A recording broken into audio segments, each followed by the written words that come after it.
Moving on to topic 2, let's talk real quick about X-Men 97. We're not doing like an episode breakdown, all that. I know we're heading into the finale, I believe, this week as of recording. But I finally got the chance to sit down and watch some of it over my vacation. I definitely was the first 3 episodes I watched all the way through, and then I watched maybe 4, 5, 6 like bits and pieces here and there. Wanted to watch it, passed out, not because it was boring. I just put it on as like a comfort show to watch, and then fell asleep too. But I am really enjoying what I have seen of the show. I got to see some family over this vacation, and they were talking about it and hyping it up, and like just hearing their excitement for it, along with, you know, all the people over on X and Twitter and the social media is talking about it. It's like, oh, this is really good, and they're doing a great job with the characters. And finally sitting down and watching it, I definitely saw that. Now, the original show, obviously that this continues from, like, I grew up watching it as a kid with Fox Kids, similar to Spider-Man, but it was one of those things, because it was, you know, TV syndication is not even the right term, because that's like repeat episodes, isn't it? Or old shows. I don't know. But usually you're not watching the whole series unless you know exactly when it's a drop in. As a kid, you probably don't. So you catch episodes here and there. And I enjoyed the show. I enjoyed, you know, Jubilee trying to help out and then usually getting into the antics and then having the X-Men come in, save the day, and then having the action figures and whatnot. But it's something I haven't gone back to and watched. But seeing these new episodes and seeing this kind of revived love for it, and obviously what Disney's put behind it and those artists, it just is like, oh yeah, I want more of that. Not that it's going to be obviously them creating it, but going back and watching the original, this gives that not inspiration, but drives that wanting to go check it out. And these episodes, I feel like do a great job of respecting what came before it, while also taking their storytelling and really giving a little bit more substance to some characters. Granted, longer episodes, so you can do that, but making compelling stories too, while bringing in new characters or maybe fleshing out characters that didn't get a lot of development in the first series, just because they weren't seen as like main players and whatnot. And it's been a blast. It's still got that cartoony feeling where the episodes can be somewhat of random in elements. Like, there is an overarching story that they are trying to tell, that they will carry over elements from episode to episode. But I believe one of the episodes, like, it was one of those ones I was kind of in and out of. I'm like, what is this? It definitely felt side questy. Like, we're just kind of throwing this over here to break things up a little bit. Still was cool. But yeah, overall, it's been a blast. I am probably going to go into spoiler stuff right now. Once again, not like everything, but just want to give a fair warning. So if you haven't watched the show or you don't want any spoilers, maybe it's now the time to take off and come back to this later. But yeah, just want to talk some cool things, or some things I found really cool, spoiler-ish, and just gush about them. So first thing, Morph. I don't know much about Morph. Honestly, I think the first time I learned of him was Marvel Snap. But seeing him in this show, I didn't think I was going to really care, just because, oh, you can change. It's like Mystique. But I will say a small thing that, or reason I appreciate him being there for, is just the cameos that we do get. He has the ability to transform like Mystique into other characters, but he can use their mutant power set as well. So through his character, we've seen a lot of different X-Men characters that aren't regulars in the show. And for someone who's played like a Marvel vs. Capcom, or know different characters from, you know, the different outlets or different things I have dipped my toes in with comics and other medias, it's cool. So seeing like a Spiral or a Lady Deathstrike, or, oh, I'm trying to think of who else he was. There was some fun ones. Damn.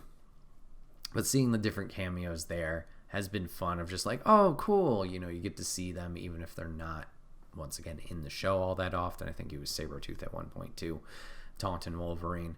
So that was a little fun inclusion. I appreciate that we get certain characters also kind of like just popping in randomly.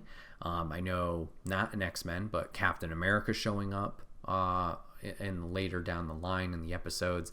I think I got spoiled, but I think Spider-Man's also going to show up at some point, kind of reflecting on his show of the past and their little crossover. But even other mutants like Forge popping in, like that wasn't, I think, advertised to my knowledge for the show, and Nightcrawler showing up later. You have Leech in there as one of the Morlocks, I believe, one of the kids there, and Pixie. So cool to see them and just those different cameos and aspects there of just like, oh, these are people who really care about the world. And that fan service element, I know it's something people have talked about with just the shows that are being now. It's like the people making the shows now are the people who grew up with it, like kids like us, like that grew up with the shows, and now they get their hand to make that kind of thing. And it shows like the people who made this have a lot of love and care for the product and the world that in the realm they're in. So even just to include these little things here and there as just like, I guess, homages to the series and to the comics and whatever in these characters is really cool and fun and rewarding. In terms of a story, there's elements that are really, really cool. There's some that are kind of confusing and comic booky. When you really start to think of it and be like, wait, we're doing this?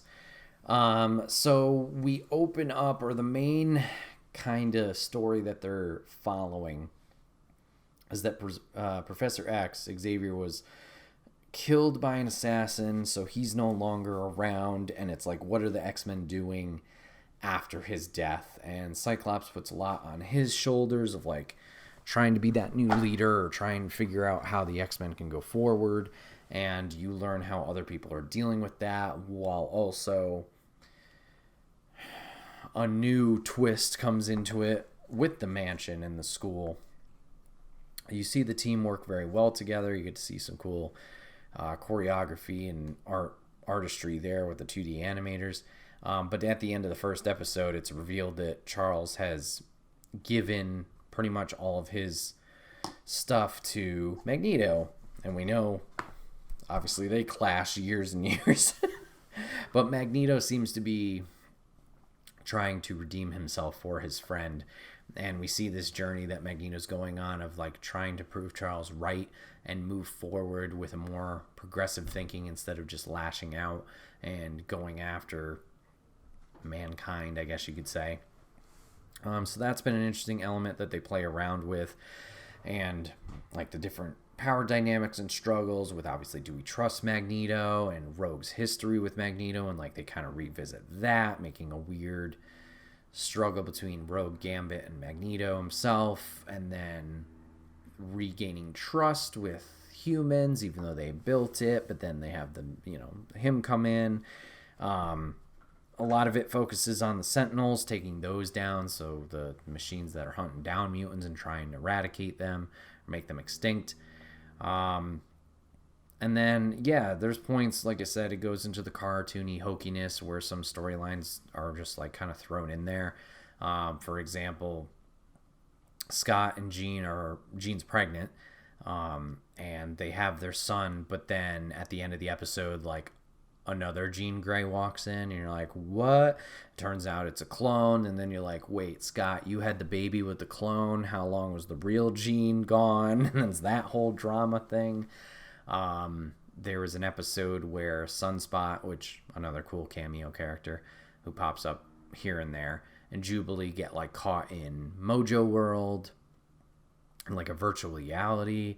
There was another episode where, Xavier is either alive. Like I said, this is where I was kind of zoning.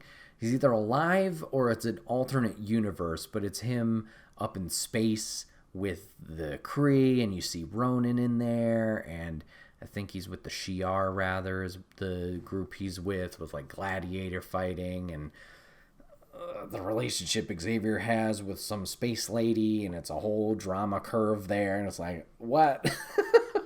So I don't know. And I don't know, obviously, the later episodes leading to the finale, what is going on here. But it's been fun. It's been fun seeing these characters interact with one another and seeing all the different power sets, which I think makes the X-Men really interesting. Similar to like a My Hero, of more modern, just a wide variety of powers that are in the cast of characters you're dealing with, and then seeing how they use them throughout and work together. Like, I think it was just the very first episode, but seeing Cyclops like use his visor instead of just blasting to like maneuver around. Gambit and Wolverine working together, where Gambit would make Wolverine's claws kinetic and then launches him towards a sentinel and just able to go right through it. Like, that's been really cool. So it's just been a fun time overall. I would definitely recommend people check it out if you haven't already. Whether you like it, like X-Men, or like really involved into it or not, I think it's a good time. Not super duper hokey, typical 20-minute cartoons of past where they got to wrap up the story real quick. You get a little bit more time with episodes. I'd say 40 minutes to an hour probably per episode, so you get a little bit more serious story. Sounds wrong, but a little bit more fleshed out story, and that character dynamics explored a little bit more of like their issues and what they're dealing with. And it's been a good time. So looking forward to going back, rewatching those ones I missed, and seeing how this series turns out. I'm curious if they're going to continue it past this point, if there's any plans for a season 2 based on how popular it has been. Not that they need to.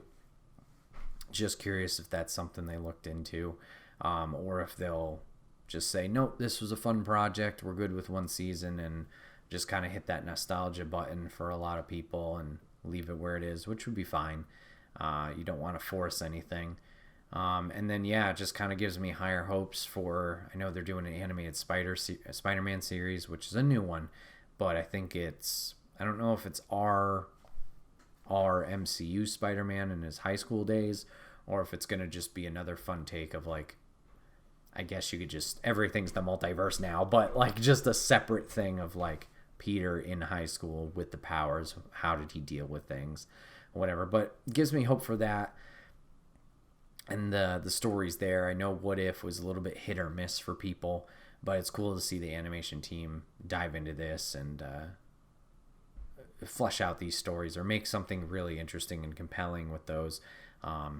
So hopefully they can continue doing these animated projects, which I know obviously take a little longer, perhaps, than the live action stuff, but I think this team deserves a lot of credit for what they have pulled off, because it's been very, very captivating, and seems like a lot of people are talking highly about it, so good on them. But yeah, this has been another episode of the Wait, What Are We Talking About podcast. My name is Bret, aka Enigma9011, and you could catch this podcast live over on twitch.tv/Enigma9011. You could drop a follow over there. You'll get notified when we go live, so you join in on the fun and conversation with us. But if you can't catch it live, that's A-OK. Go over to YouTube and podcast services the very next week, where it's broken out topic by topic and puts one big video and MP3 for your amusement on the following Friday. Last but not least, wherever you're watching or listening to this, if you drop a follow, drop a sub, it may seem small, but it does help the channel grow. So if you take the time to do that, we would love and appreciate you for it. Appreciate you guys hanging out today, giving this a watch, giving this a listen. We'll see you guys on the next one. Take care.